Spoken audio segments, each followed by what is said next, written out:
దేవుని దగ్గర విచారణగా చేసే వ్యక్తిగా ఉంటే నీ లైఫే బాగుపడుతూ ఉంటుంది. ఇక్కడ దావీదుని మనం చూస్తే దావీదు ఎలాగున్నాడు? ఇది జరిగిన తర్వాత యోధా పట్టణములోనికి నేను పోదునా అని దావీదు యెహోవా యొద్ద విచారణ చేయగా, నీ జీవితంలో విచారణ ఎప్పుడైనా చేసావా? ప్రభా నేను ఇది తిననా వద్దా, ప్రభా ఇక్కడికి వెళ్ళనా వద్దా, ప్రభా నేను ఇది చేయనా వద్దా అని నువ్వు ఎప్పుడైనా ప్రార్థన చేసావా?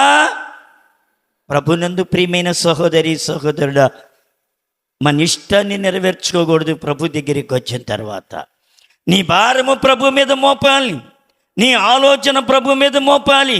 నీ ఆలోచన వేరు, ప్రభు ఆలోచన వేరు. నీ తలంపులు వేరు, ప్రభు తలంపులు వేరు.